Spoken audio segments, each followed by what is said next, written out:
Hello, everyone, and happy Valentine's Day. You know, today is supposed to be about love, romance, and celebrating relationships.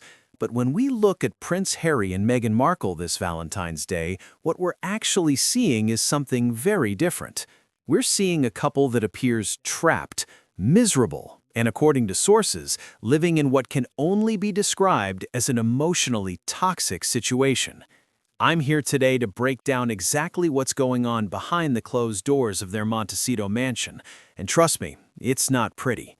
And because it's Valentine's Day, I'm also going to be rating all of our favorite royal couples, giving out roses to see who's genuinely in love and who's just putting on a performance for the cameras.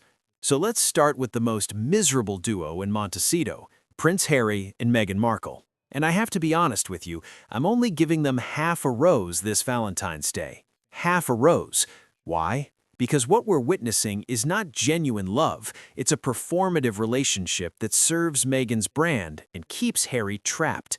You saw that cringe-worthy video recently where Harry declared, "I love you" to Meghan while awkwardly holding up her chocolate bar that isn't even selling well.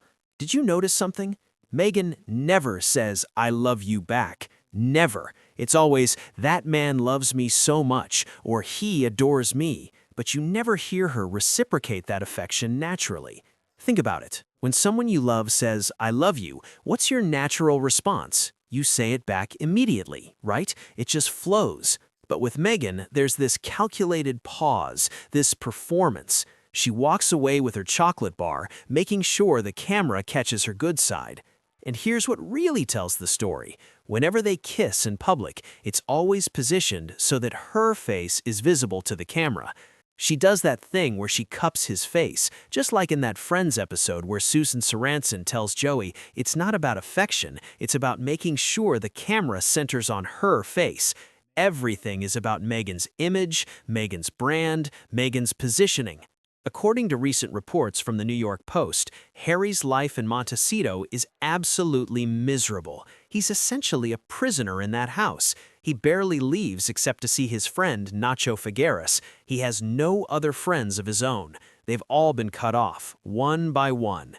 And here's the really disturbing part. There are so many stories from former staff about how Meghan can flip like a switch, how she can be really taxing when things don't go her way, how she becomes an absolute nightmare if she doesn't get what she wants. These are descriptions from people who worked for her.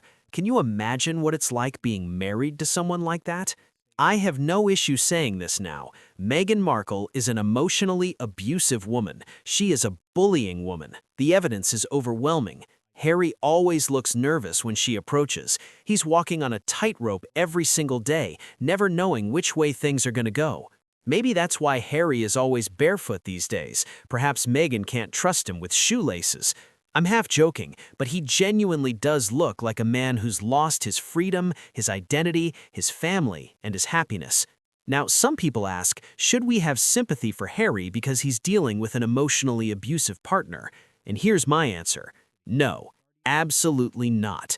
Yes, if Jack Brooksbank had behaved the same way toward Princess Eugenie, slowly cutting off all her friends, isolating her from family, controlling everything, people would have been horrified. There would have been interventions. But Harry made his choices.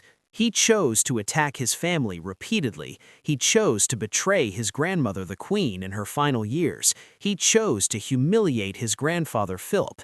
He chose to write that book, Spare, filled with intimate family secrets and lies.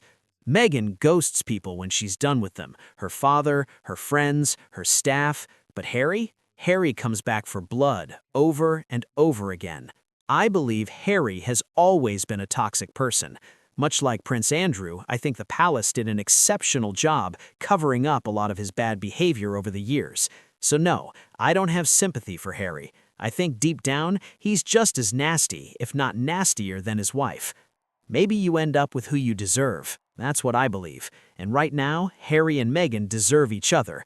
Two people trapped in a loveless, performative marriage where neither can see any other option. Now let's talk about real love. Prince William and Princess Catherine get the maximum roses from me.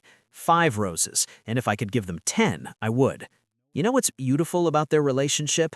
After everything they've been through, Catherine facing her own mortality with cancer, William caring for 3 children while his father also battles cancer, the immense pressure of being the future king and queen, their marriage has actually become stronger.